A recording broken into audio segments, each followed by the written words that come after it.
दोस्तों ये question IAS जेके as के क्वालिफाइंग टेस्ट में पूछा गया था जो 2 दिन पहले लिया गया था। मैं चाहूँगा कि आप वीडियो को पॉज करके इस क्वेश्चन को पढ़ें और इसका आंसर देने की कोशिश करें। देखते हैं कि कौन कौन इसका आंसर सही से बता सकता है। 1 मिनट का टाइम रहेगा आपके पास इस क्वेश्चन का आंसर देने के लिए और उसके बाद मैं आपको इसका आंसर बताऊंगा कि इसका सही आंसर क्या है और किस तरह हम इसको सॉल्व कर सकते हैं। तो मैं आपके लिए ये क्वेश्चन पढ़ता हूँ। क्वेश्चन है average age of group of 30 boys is 16 years. A boy of the age 19 years leaves the group and a new boy joins the group. If the new average age of the group is 15.8 years, find the age of the new boy. तो आपके पास एक 30 लड़कों का एक group है और जिनकी हम एवरेज एज निकालते हैं तो वो 16 ईयर्स होती है। उसके बाद इस ग्रुप में से एक 19 साल का लड़का जो है वो ग्रुप से निकल जाता है और उसके बाद एक दूसरा जो बच्चा है वो इस ग्रुप में ज्वाइन होता है। तो जब वो इस ग्रुप में ज्वाइन होता है नया बच्चा, तो इस ग्रुप की जो नई एवरेज एज है वो 15.8 ईयर्स बनती है। आपको बताना है जो ये नया लड़का अब ग्रुप में आया उसकी एज क्या है। तो 4 ऑप्शन है आपके पास, 13 ईयर्स, 12 ईयर्स, 14 ईयर्स या फिर 15 ईयर्स। तो जल्दी जल्दी से आप अपना अपना आंसर लिखें। तो दोस्तों आई होप कि आपने वीडियो को पॉज करके आंसर लिखा होगा। तो चलिए जी दोस्तों देखते हैं कि इस क्वेश्चन का सही आंसर क्या है। दोस्तों हमें चूँकि नए लड़के की एज ढूंढनी है कि इसकी एज क्या है, तो इसके लिए हम क्या करेंगे, हम ये जो 30 बच्चे पहले हैं जिनकी एवरेज एज 16 ईयर्स है उनकी हम पहले टोटल एज ढूंढेंगे। क्योंकि हमें एज ढूंढनी है एक बच्चे की, इसीलिए हम क्या करेंगे, जो ये 30 बच्चे हैं जिनकी एवरेज एज 16 ईयर्स है, हम देखेंगे कि इस ग्रुप में टोटल एज क्या होगी। तो चूँकि ये 30 बच्चे हैं टोटल और एवरेज एज जो है वो 16 ईयर्स है, तो हमारी जो टोटल एज हो जाएगी वो 480 हो जाएगी। फिर क्या होता है, एक 19 ईयर्स का बच्चा जो है वो इस ग्रुप से लीव करेगा। दैट मीन जो हमारा 480 जो टोटल एज बनेगा, इसमें से 19 ईयर जो हैं वो लेस हो जाएंगे क्योंकि ये इससे निकल जाता है। तो इसमें से 19 साल जो है वो कम हो जाएंगे और उसके बाद एक और बच्चा जो है वो इसमें ऐड होता है। मतलब एक और बच्चा ऐड होगा जिसकी हमें एज नहीं पता, वो इसमें ग्रुप में आ जाता है। तो हम क्या करेंगे, हम 480 में से पहले 19 को लेस करेंगे क्योंकि एक बच्चा निकलता है और उसके बाद एक नए बच्चे को ऐड करेंगे जिसकी हमें एज अभी नहीं पता। एग्जाम्पल के तौर पे हम रखेंगे उसकी एज वो x है और जब ये बच्चा जो है नया बच्चा इसमें ऐड होता है तो हमारी जो नई एवरेज एज है वो 15.8 बनेगी। क्योंकि यहाँ पर हमारी ये एवरेज दी गई है और आपको तो पता ही है कि एवरेज जो होता है वो sum of observation divided by number of observation होता है। क्योंकि एक बच्चा निकलता है, एक बच्चा फिर से आता है, तो इसलिए हमारा नंबर जो है वो फिर से 30 बनेगा। तो sum of observation divide by number of observation is equal to हमारी एवरेज हो जाएगी। तो जब हम इसको सॉल्व करेंगे तो ये हमारा जो है 480 में से जब हम 19 को माइनस करेंगे तो वो हमारा बनेगा 461 प्लस हम x करेंगे और ये जो 30 है यहाँ पर इसको हम ट्रांसफ़र करेंगे तो ये हमारा 15.8 इंटू 30 बनेगा। तो आगे जब हम सॉल्व करेंगे 461 प्लस x करेंगे तो इन दोनों को हम आपस में मल्टीपल करेंगे तो ये हमारा 474 होगा। इसके बाद हम फिर से इसको सॉल्व करेंगे तो x की जो वैल्यू है वो 474, ये इस साइड में हम ले जाएंगे तो ये माइनस बनेगा 461।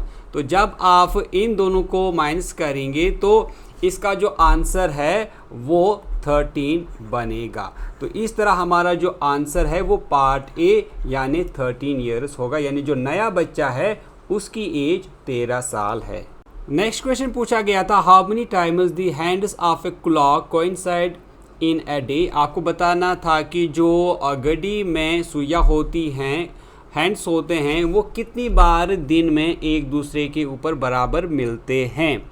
तो 4 ऑप्शन है आपके पास, 24 टाइम्स, 23 टाइम्स, 22 टाइम्स या फिर 21 टाइम्स। तो कोशिश करें, देखते हैं कि किस किस का आंसर सही होता है। कितनी बार घड़ी की सुइयाँ जो हैं वो एक दूसरे के ऊपर बराबर जाके मिलती हैं एक दिन में। यहाँ पर एक दिन से मतलब है 24 आवर्स, यानी दिन और रात में पूरा। तो दोस्तों याद रखें कि इसका जो सही आंसर बनेगा वो है पार्ट सी, 22 टाइम्स। तो चलिए जी बढ़ते हैं आज के हमारे नेक्स्ट क्वेश्चन की तरफ, जो पूछा गया था। Age of father is 7 times the age of his son. In the next 10 years the age of the father will be 3 times the age of his son. What is the age of father now.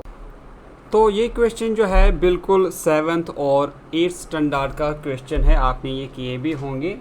तो मैं आपको बिल्कुल उसी तरीके से ये question जो है सिखाऊंगा, लेकिन अगर आपको आंसर जो है आप इसका निकाल सकते हैं तो आप वीडियो को पॉज करके इसका आंसर देने की कोशिश करें, ट्राई करें। देखते हैं कि आपका आंसर क्या आ सकता है इस क्वेश्चन का। तो आई होप कि आपने वीडियो को पॉज करके आंसर लिखा होगा इस क्वेश्चन का। तो दोस्तों मैं आपको बताऊंगा कि इसका आंसर क्या आ सकता है। तो दोस्तों इस क्वेश्चन में हम क्या करेंगे, सबसे पहले हम सन की एज लेंगे। मानिए दोस्तों कि सन की एज जो है वो x है, तो इस हिसाब से फादर की जो एज बनेगी वो सन से 7 टाइम ज़्यादा है, तो वो फादर की एज जो है वो 7x बनेगी। उसके बाद जब 10 साल गुजरेंगे यानी नेक्स्ट 10 years, तो सन की एज जो है वो x + 10 होगी और फादर की एज जो है, चूँकि 10 साल जब गुजरेंगे तो फादर की एज जो है वो 7x + 10 होगी। उसके बाद सवाल बोलता है कि 10 साल गुजरने के बाद फादर जो है ये 3 टाइम्स ज़्यादा हो जाएगा अपने सन की एज से। इसका मतलब है जो हमारा क्वेश्चन है वो कुछ इस तरह से बनेगा। जो फादर की एज है यानी 7x + 10 है, ये 3 टाइम्स हो जाएगा जो उसकी बेटे की एज है 10 साल के बाद, यानी x + 10। अब आपके पास ये इक्वेशन बन गई। अब आप इसको आराम से सॉल्व कर सकते हैं। 7x + 10 ये हमारा बनेगा 3x + 30। उसके बाद जब आप इसको फर्दर सॉल्व करेंगे ये बनेगा 7x, ये 3x को हम यहाँ लाएंगे तो ये -3x हो जाएगा, और उसके बाद ये 10 जो है ये हम इधर लाएंगे तो ये बनेगा 30 - 10। उसके बाद आप जब इसको फर्दर सॉल्व करेंगे तो ये 4x = 20 हो जाएगा, और x जो है ये 20/4 हो जाएगा, यानी x कुल मिला के 5 आएगा। यानी बेटे की जो एज है वो 5 साल हो जाएगी। तो अगर बेटे की 5 साल एज है तो इसके फादर की एज जो है वो 7 टाइम्स बेटे की एज से है, यानी फादर की जो एज है वो 7 × 5 यानी 35 होगी। तो जो बाप है उसकी जो प्रेजेंट एज है वो 35 ईयर्स हो जाएगी। बिल्कुल ये इसी तरह आपने जो इस तरह के क्वेश्चंस हैं 7th 8th में किए होंगे। इसके बाद हमारे पास नेक्स्ट क्वेश्चन है जो आप स्क्रीन पे देख रहे होंगे, लेकिन ये क्वेश्चन जो है मैं आपको नेक्स्ट वीडियो में कराऊंगा। फ़िलहाल आप क्वेश्चन को पढ़ें और ख़ुद से इस क्वेश्चन का आंसर देने की कोशिश करें। इस क्वेश्चन का आंसर क्या हो सकता है। फिलहाल मैं ये वीडियो को करता हूँ यही एंड। उम्मीद करता हूँ कि आपको वीडियो अच्छी लगी होगी। वीडियो अच्छी लगी तो वीडियो को लाइक करने के साथ साथ शेयर ज़रूर करें। दोस्तों हम मिलेंगे आपसे एक नेक्स्ट वीडियो में, तब तक के लिए टेक केयर।